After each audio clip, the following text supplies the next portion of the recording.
Just checking that the recording is on. Okay, yes. Hi everybody and welcome to my channel. Welcome back.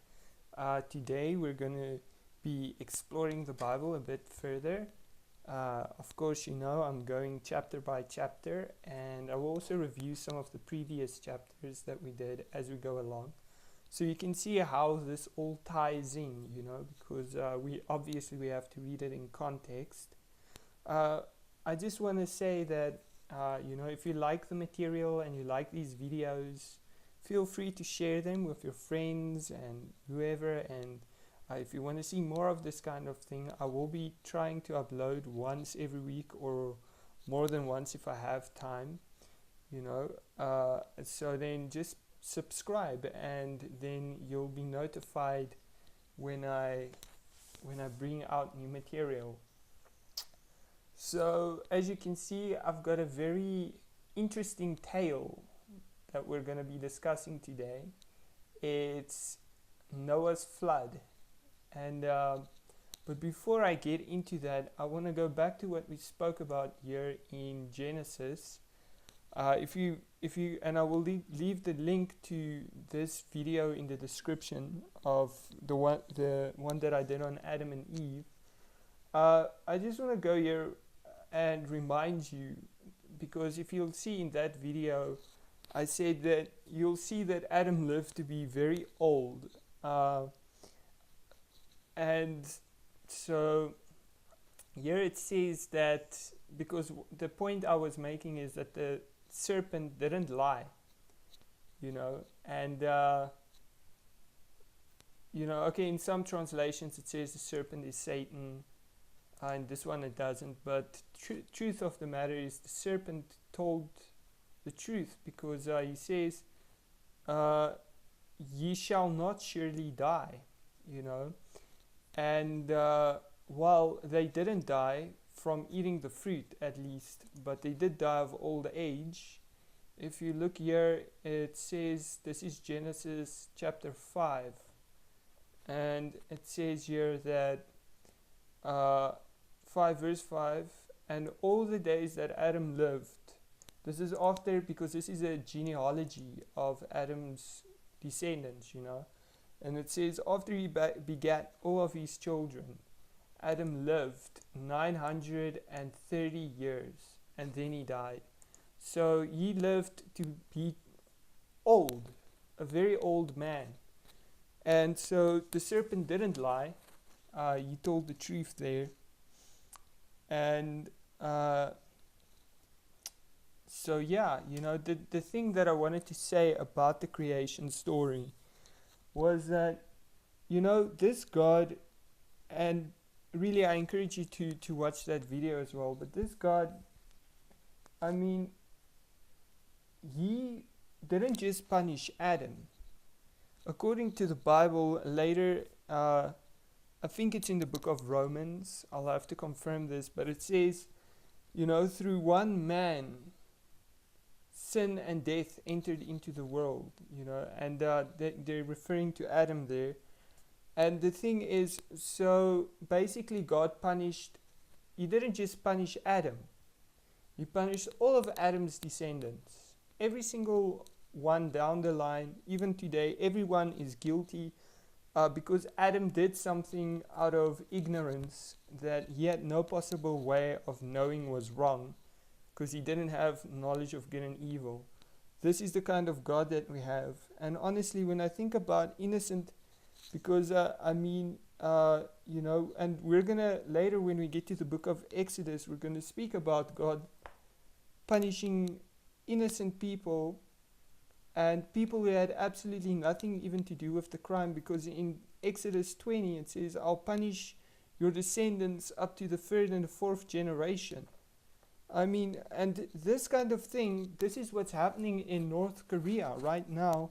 People are, they don't just, if there is one person that commits a crime, they don't just throw that person in jail.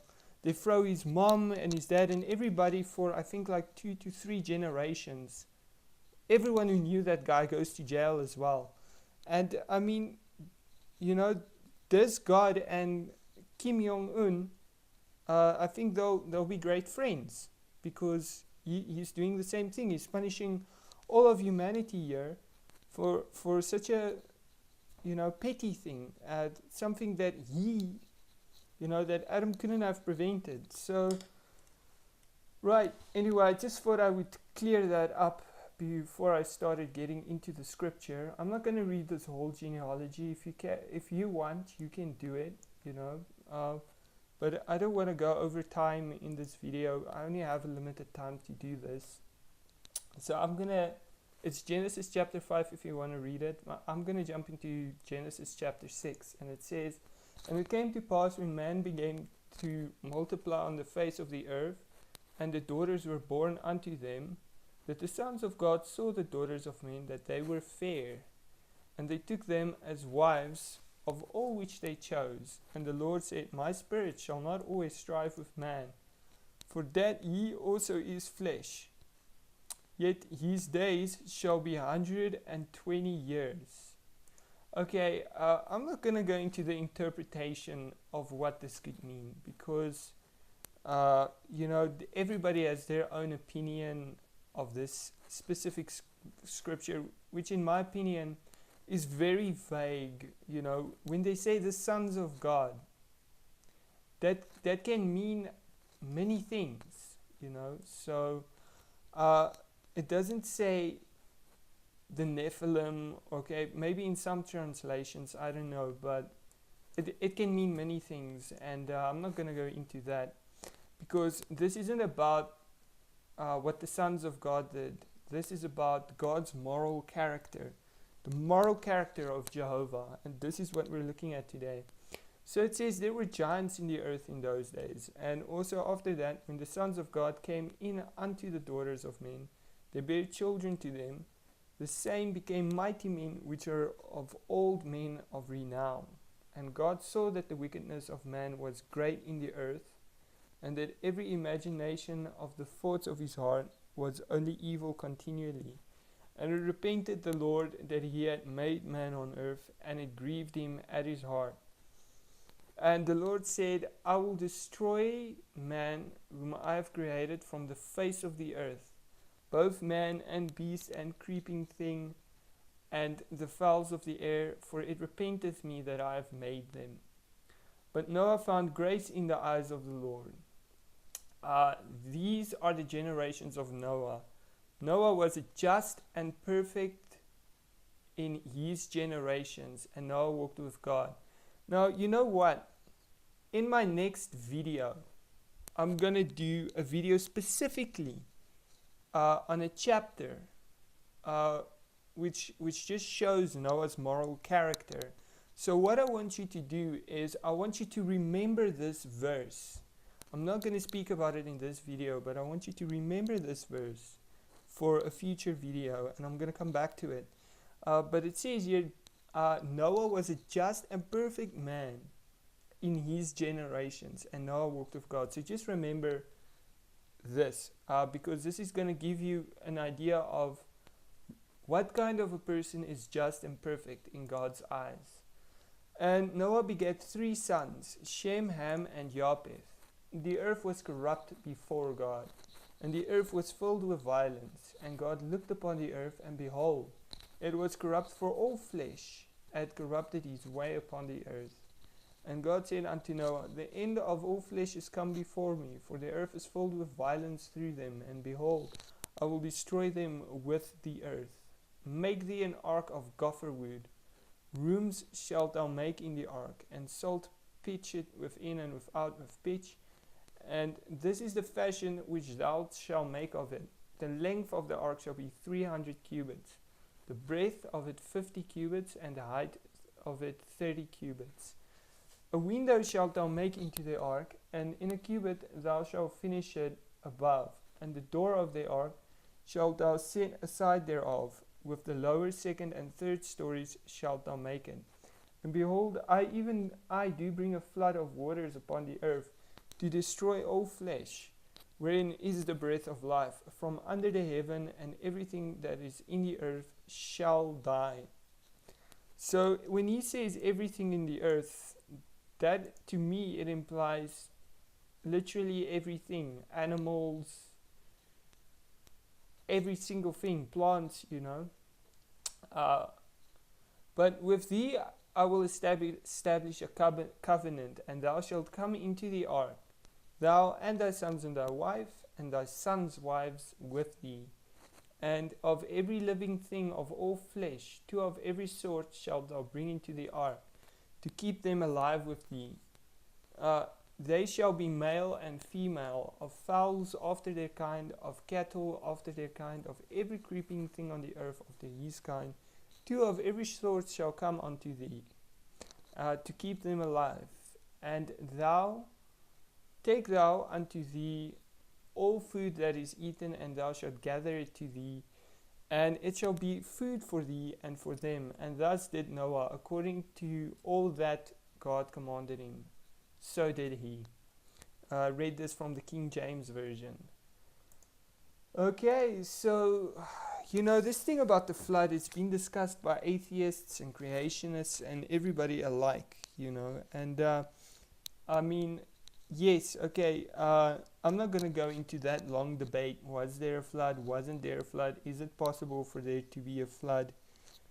Because even if there was a flood and this God was real, then, that doesn't excuse his moral character, which is absolutely depraved.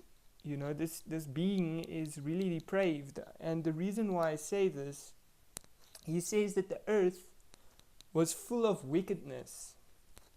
But what is this God's idea of wickedness? His idea of righteousness is a world filled with people who have no knowledge of good and evil. So in other words, the fact that they know that they're killing each other and they know it's wrong and they choose to do it is fine with him. And the ones that choose not to do it because they know it's wrong, it's not fine with him. Sorry, let me rephrase this. Let me start over. The fact that there's a whole earth filled with people who know the difference between right and wrong, and some of them choose to do wrong and others choose not to do wrong because they can differentiate. This thing is appalling in the eyes of Jehovah, right? But if the whole earth was filled with people that had no knowledge of good and evil, then you'd be okay with that. So if they murdered each other and raped each other and, stole and swindled and whatever, just went apeshit, he'd be okay with it as long as they didn't know it was wrong. Because it says here in Genesis, the big problem that he had here with Adam and Eve was the fact that they know the difference between good and evil, so this is the idea, okay, that this God has, this is the wickedness, and then probably there were a bunch of people that refused to kill innocent animals and sacrifice them. And you'll read later at the end of this flood, Noah makes a blood sacrifice to God. So I guess I can see why Noah was so popular with this God. Abel was popular as well because he was willing to murder an innocent thing, for his alleged sin. And, this is just the tip of the iceberg. This is the tip of the iceberg because, if you think about it, the whole earth, okay, is filled with people and animals. And what did the animals do? The animals didn't eat from the tree of knowledge and good and evil. So why must God kill all the innocent animals who had nothing to do with the problem? Why must they die in the flood? And then as well, the babies.